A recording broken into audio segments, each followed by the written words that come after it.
Hello, sports fans. Jim Coyle with Indiana Sports Beat Radio. Thank you for stopping by our YouTube channel. Make sure to hit the subscribe and notifications toggle so you never miss a thing. All of our content up here every day. Looking forward to it. Thank you, and we'll see you on the radio. To Indiana Sports Beat Radio, brought to you by the Hard Truth Distilling Company in Brown County, Indiana.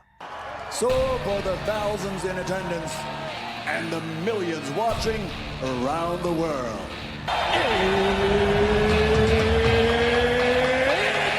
time! 3 on the way. Oh! It went in! It went in! And Indiana wins the ball game! Know your role and shut your mouth, you jabroni! Float game for the win! Taylor's gone! Come on, touchdown, Indy! Woo! America! They got a football team now! It's pretty simple. I win. Google me. You know that I'm the cream of the crop. Now, from the Hard Truth Studios, here's Jim Coyle. Welcome back to the Hard Truth Distilling Company studios on this Thursday. Glad to have you along here from Indiana Sports Beat Radio. Joining us now, contributor to the Hoosier.com, football analyst, host of Hoosier Tailgate, Shannon Griffith. How's it going? There. Good, my man. Doing well. Nice sunny day. Well, it's finally going to be nice. I'm so sick and tired of this. It just wouldn't let go. It would tease us. Of course, it's like that every year. I get it, but boy, once you get a taste of that warm weather, oh man, that cold weather is just no bueno. No bueno. Yeah, it's supposed to be really good tomorrow too.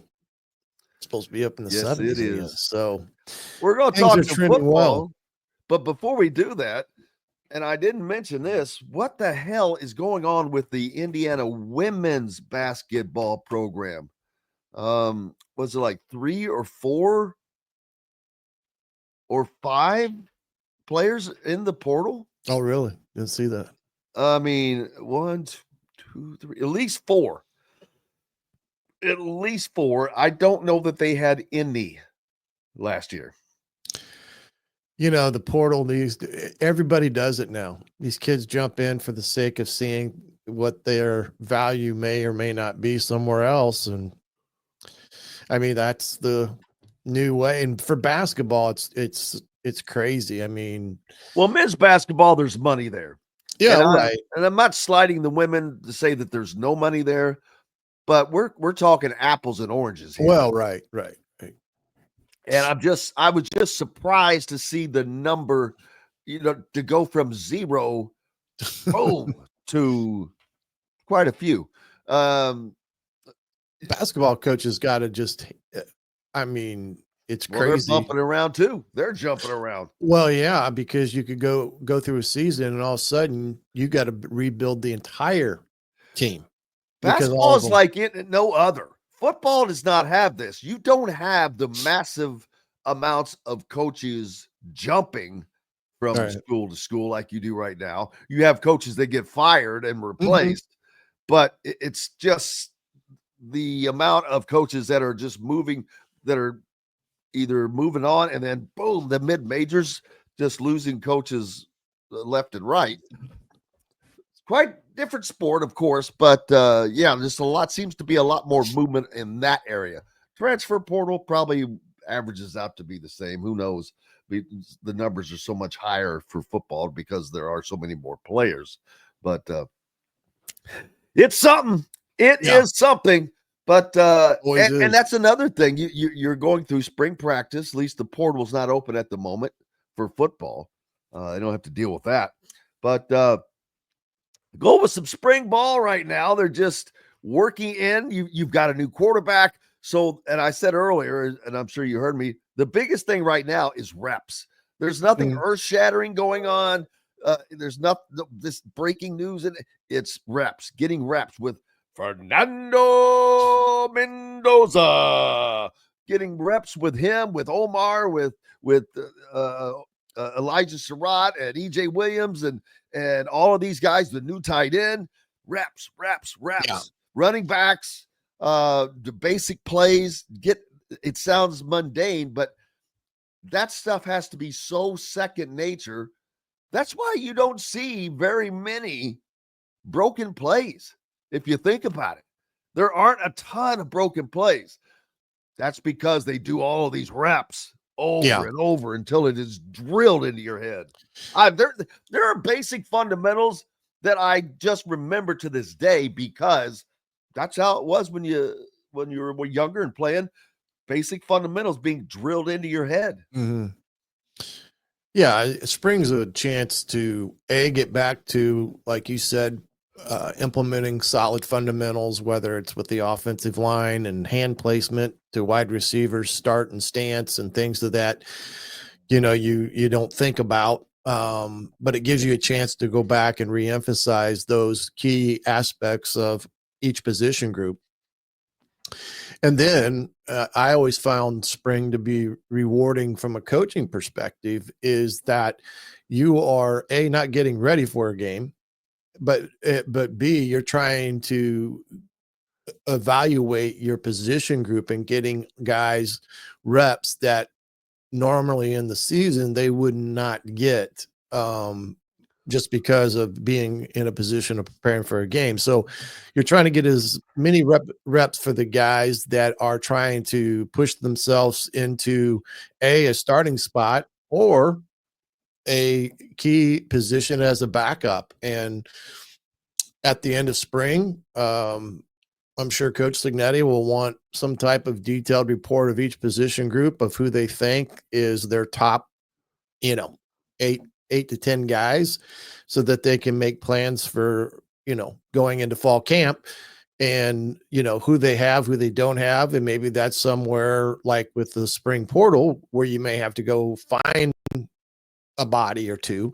It's a very evaluation heavy month of just evaluating the kids that you have. And as you said, the repetitional part of a new quarterback in the system, things of that magnitude. Even the running back room has changed extensively. You've got all the new, with Hemby and BB Jr. And so it's a fun time.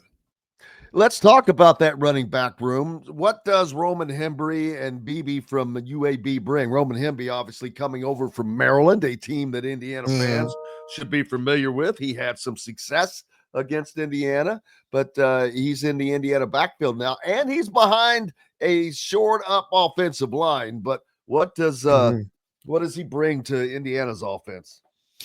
Well, I think what most of all, I do think he can be a home run hitter because I do think he has speed in the open field to take a 5-yard run and make it a 70-yard touchdown, as evident against Indiana a year ago when he busted through a well-loaded box and came out the back end and took it 70 yards for a touchdown. So he gives them a little bit more multiple dimension back too, because he can catch the ball out of the backfield, which is a valuable component.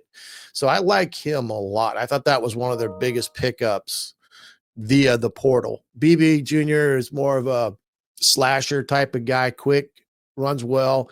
And I like Black too, the kid that's returning, because even though he didn't get as much time as probably he wanted this past year, when he did get the opportunity to produce, he pretty much did. So I do think as far as the running back room is concerned, I think they've got as good of group of running backs this year as they did last year.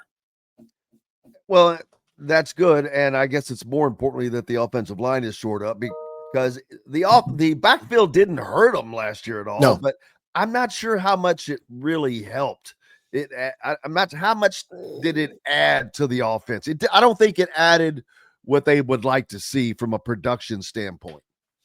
Well, I think for about the first 7 or 8 games or so, I thought they were pretty darn good because of the offensive line and stuff. Now, when they got up against stiffer competition. And I've always said this, running backs have to make offensive linemen right.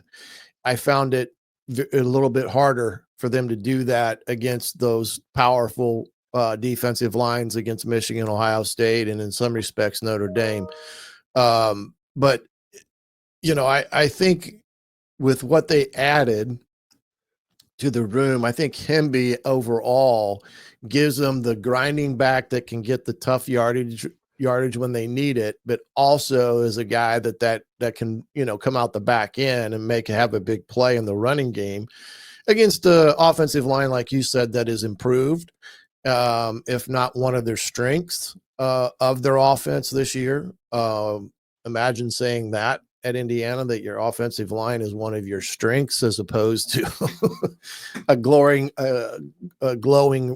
weakness. And that's true to say, though. I've said it a couple times.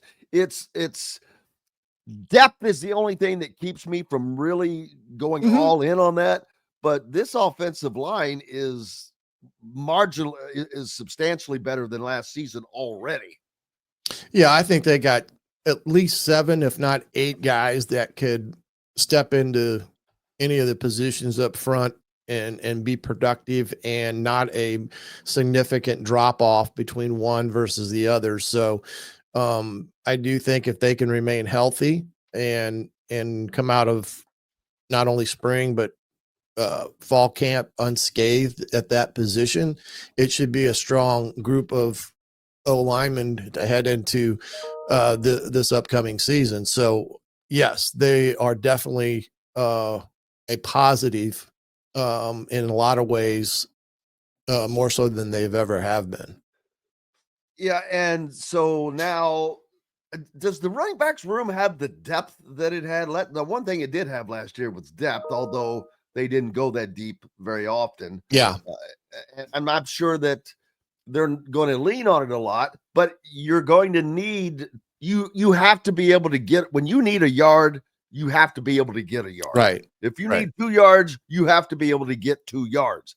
And against, and I'm not talking about the lower end teams, but against the upper competition, man, you've got to be able to do that. I'm not saying you do it every time, because they're not sitting over there twiddling their thumbs, but you have to have the ability to do that. Yeah, and Black has been one of those guys that last year even that would be put in those situations where tough yards were needed. There he'd be one they would go to and throw him in there in tough situations, and he, like I said, was more than productive in that type of role. Now last year when things got rolling, they really limited to a 2-back rotation, so you didn't get to see that 3rd or 4th guy as much as the season went on. But I do think Black and Hemby give them 2 big strong running backs, and good size running backs, and then BB gives them that guy that can be a slasher, spread people out, and get him in one-on-one situations that he may be able to use his finesse to make people miss. So I do think they have the depth there. It'll be interesting to see coming out of spring who all else emerges, maybe from that position group, as it pertains to that 4th, 5th guy, and who may be, in the running to maybe be in the top 3 going into fall camp. So I do think they've got some really good competition at that position, just like they do at wide receiver. I think they've got good competition there. You got a lot of guys that are top tier wide receivers. And we talked about the defense last week, and what they bring to the table, especially that secondary that I think is going to be, in some respects, a better secondary than this year's secondary. So right now, as it pertains to faces and nameplates on the back, I think they've got a pretty good group of guys that they can get good evaluation on, and head into the fall camp, 100% knowing who they got and what they got, and be able to put things into motion rather quickly. Last year at this time, there's so many unknowns. Quarterback position, yeah, we had that group of quarterbacks and challenge, and we didn't know where O'Rourke was going to fall into the equation, and Jackson, and how that was all going to go. I think now being a year into it, you get into more of a routine, and it'll be big practice today, just because, or it probably is going on right now, because this is their first practice back from a week off of spring break. Yeah, and people were wondering where the football content was. I'm like, there is none. There was no availabilities. The guys were all on spring break, and that has to be weird. Yeah, I never liked it. I wouldn't like it either. First of all, because spring, you coming into spring, it's weird to get into practice then, but you have to get into that mode mentally and physically. But you get into it, then you step back out of it, then you get back in again. It's weird. Yeah. Ideally, and sometimes it's just when the spring break falls for schools and such, but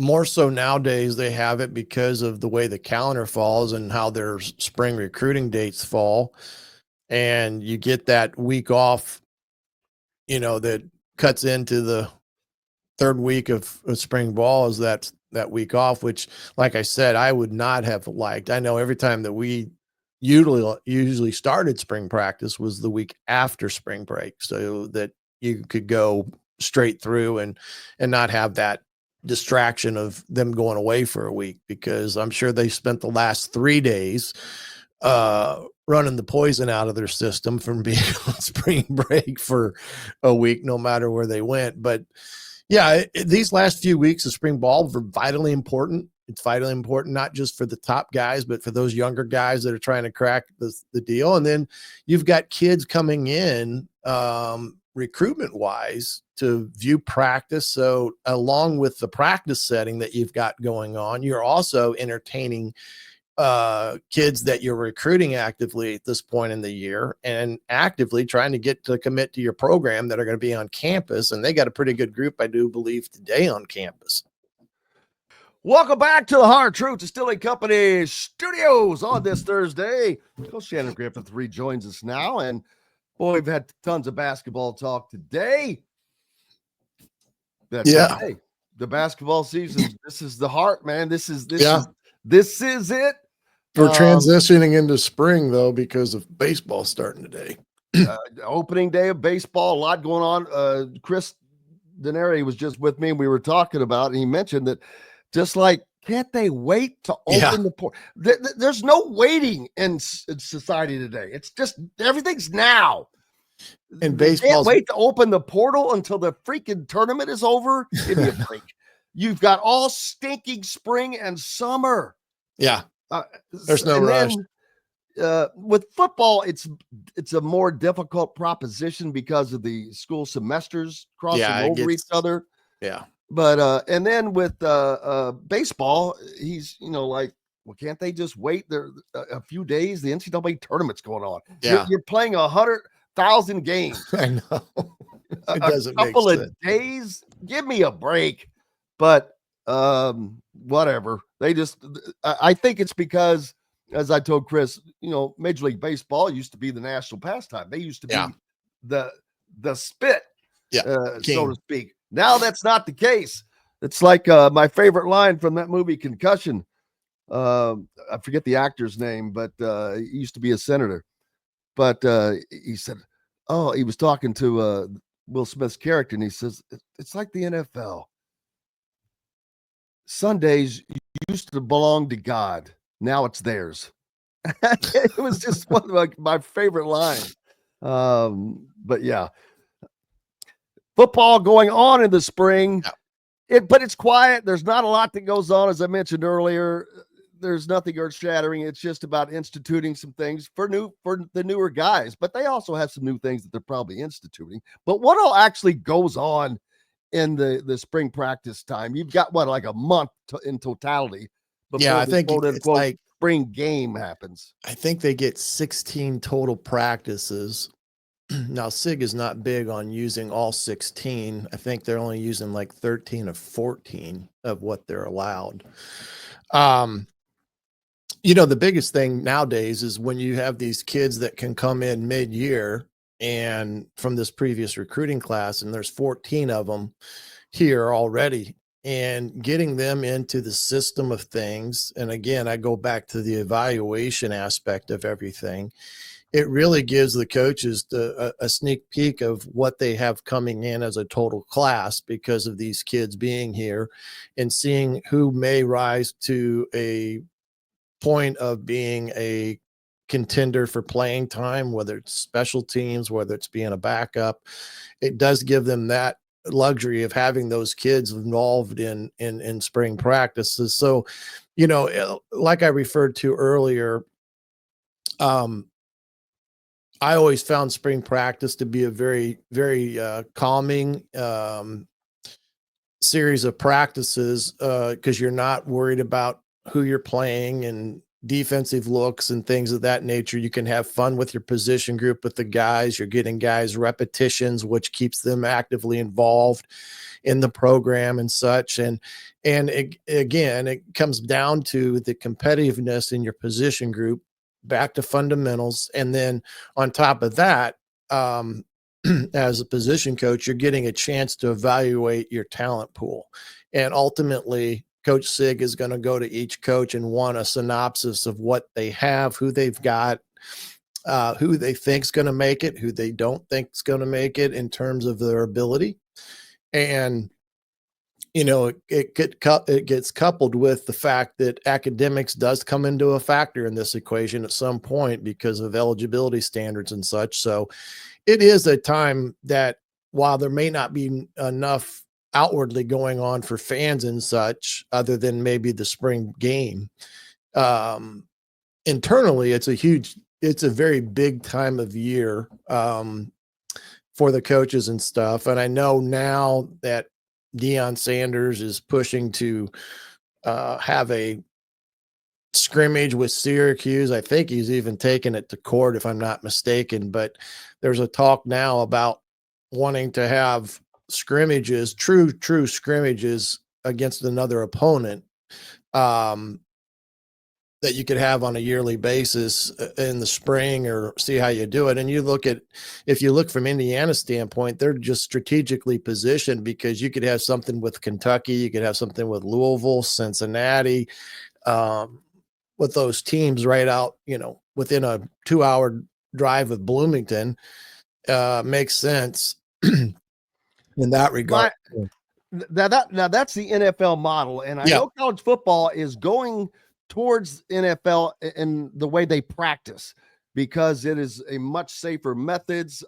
We know that Kurt Cignetti does not do a lot of live tackling. And I have to say, Indiana made it through the season relatively injury-free. I'm not going to say injury-free, but the injuries seem to come more from game action than practice. Yeah, physical they did not have problems tackling guys last year, as Indiana had problems in years before, it seemed. It just blows your mind. Yeah, it blows your mind when you think about defensive football and the art of tackling and the amount of time that's spent on practice on the defensive side of the ball, perfecting the correct positioning to tackle and such. And then looking at it from the perspective that they had one live tackling round in the summer camp. And during the year, they had very few missed tackles or, broken tackles and things of that nature, which is really kind of phenomenal when you think about it. Sometimes it just comes down to in tackling the will of making the play. And to do that, you got to have the athletes to go out on the field and make things happen, which Indiana had last year.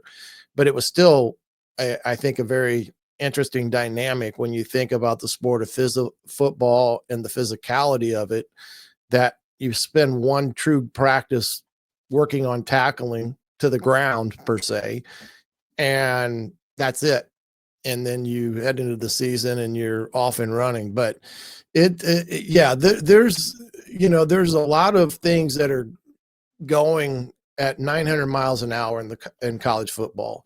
And I really think they all need to, one, slow it down and address the problems that coaches see with, portal issues. The number of kids that are being allowed to jump in and out of the portal at any given time, essentially having no tie to a specific university or college. Do they need to put something in writing to the extent that, the only way you can jump in the portal is if a coach leaves, or so forth and so on. I mean, last year there were I think they said over 5,000 kids in the portal at one given time from the end of the season up until those signing day equations. And how many total players are there? Boy, I'd have to really sit down and do the math, but that's just crazy to have that many kids in the portal. And again, some of them maybe not even found a home at the same level that they were playing at. They may have had to drop down a level or two because there just wasn't the interest at other institutions that are at the same level. But, that's what I mean is while everything is going 900 miles an hour with everything about wanting to adopt this NFL model per se, they really need to slow it down some and really talk about the issues that they're having and how they solve those before they move into something else that they want to implement, in my opinion, as it pertains to all this. I thought Steve Alford's, I think it was on Dan Dockage's show, was talking about this specifically when it came to the tournament, when he was asked at one of those pressers as well. APR was such a huge component of basketball, the grades and such, and making sure kids are on schedule and moving forward. Basketball right now, it's not even talked about anymore. And it's a standard, it's a rule within the program, within the NCAA, the APR rules and stuff. And that refers to graduating and being on time and such in terms of the academic component. It's not even talked about because in basketball now, there's no way, no way that they could ever have any time of continuity because of the portal. Kids at the end of the season are jumping and gone. So it does create some things. But as far as Indiana's concerned, these last couple weeks will probably be a very, very demanding time in terms of kids pushing to make an impact for themselves heading into the fall, into the summer session and stuff. And we talked a little bit recruiting today with the interest that Indiana has gained from other entities as it pertains to top talent. They got, I think, 27 on campus today, if I'm not mistaken. The kid from down in Georgia, the quarterback McWhorter, who's announced that Indiana's in his top 5 and he's going to make an announcement on his commitment. Is he friends with the devil? On the 15th. Is he friends with the devil? I don't know. That's a good question. Down in Georgia? Yeah, he's a really good quarterback, and I could see, the sting of losing Juju Lewis last year in some respects to Colorado and how that all went down. I'm really wondering how much of a loss that's truly going to be. Well, yeah. In Cignetti's system, the way I've seen, not that a mobile quarterback ever hurts you. He's just, I don't know about his size. Yeah, that was the biggest question for me as well. I like Curtis Rourke. He has good size. Fernando Mendoza. He's got good size, but he's going to get bigger. I mean, he's not gigantic, but he's big enough, and he's got a cannon. Yeah. Well, this Brody McWhorter kid who's at down in Georgia, he plays for Cass High School down there in Georgia. He's 6'2" and about 200 pounds. So he's a good, solid kid. I've watched his film. very, very good 4-star. And I think with Juju last year, him being that highly rated quarterback, where Indiana had a legitimate shot to land, and him ultimately going to Colorado, we've talked about before, hopefully they can start getting some of these top tier talent kids now that they've had the success and things are going well. I do think that's on the horizon for their next step in the recruiting. And again, recruiting never stops. I mean, that's the one thing that this recruiting calendar for the coaches, it just never stops. I mean, there's a week or two here or there that they maybe get, time away from it all. But in the end, recruiting is 365 days a year. And that's where you've seen a lot of changes when you look at it. You got all these guys now being named general managers in college football, and the recruiting staffs that that the big Division I schools have now. And part of that is to take the load off the assistant coaches so that they're not, just all of a sudden becoming recruiters as opposed to being football coaches. Well, there's so much information now because of the portal. Oh yeah, it's crazy. Position wise, even the position coaches, it's too much because, like you said, they're not necessarily recruiters. They don't get the opportunity to go out and watch these guys. It just comes in through technology information now, videos, films, word of mouth, talking to people. But you still have to have the guys that ferret that stuff out. Yeah.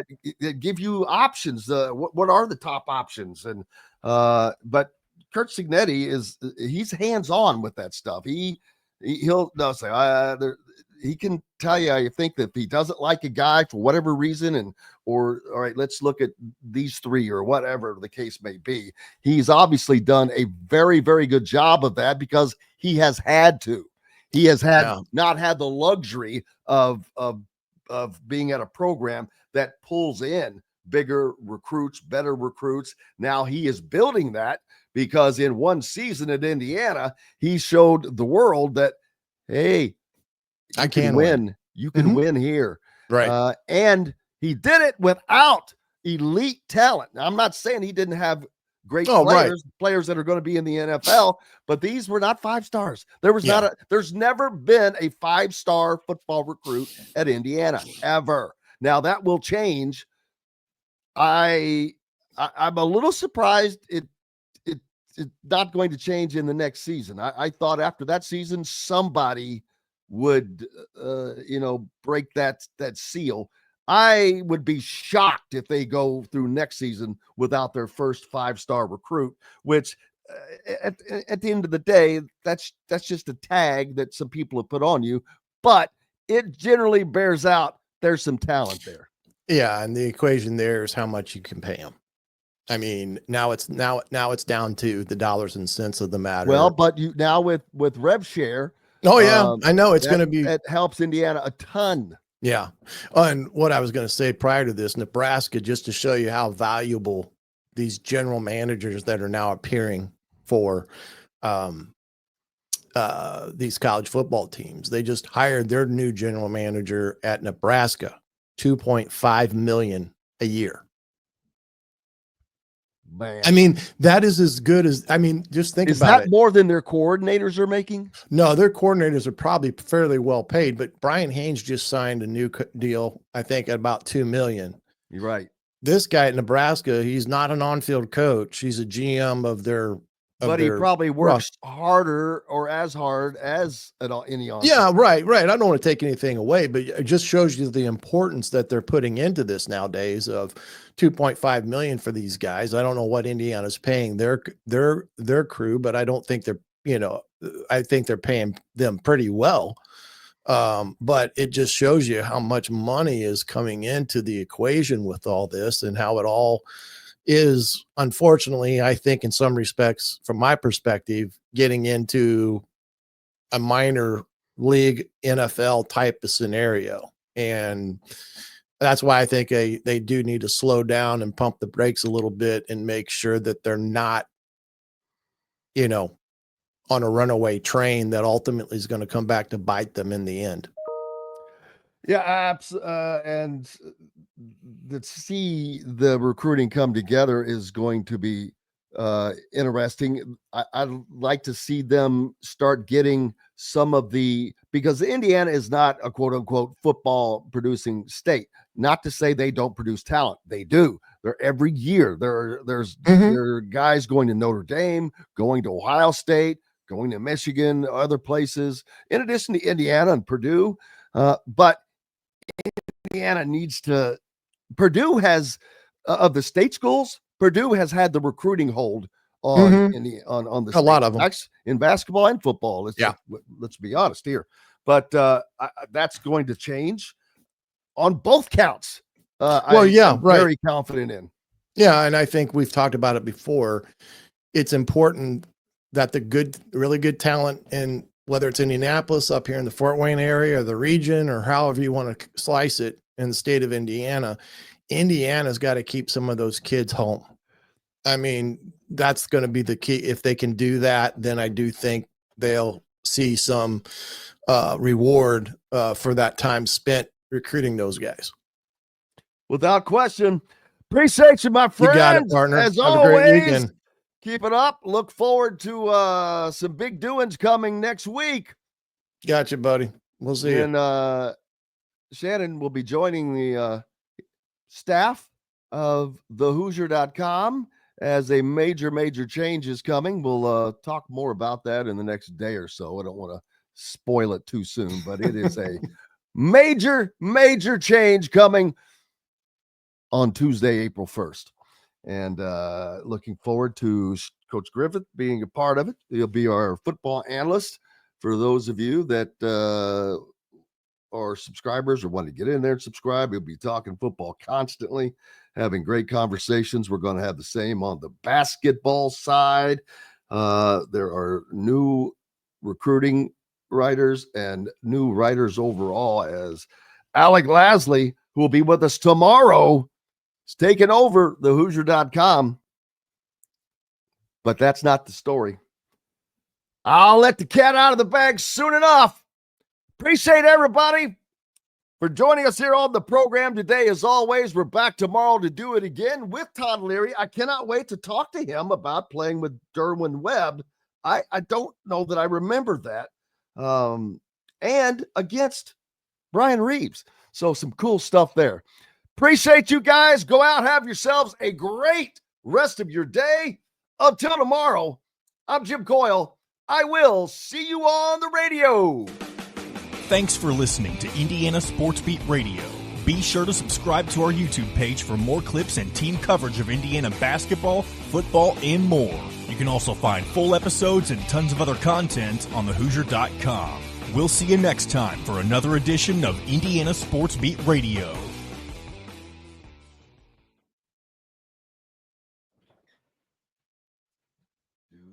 Hello, sports fans. Jim Coyle with Indiana Sports Beat Radio. Thank you for stopping by our YouTube channel. Make sure to hit the subscribe and notifications toggle so you never miss a thing. All of our content up here every day. Looking forward to it. Thank you, and we'll see you on the radio.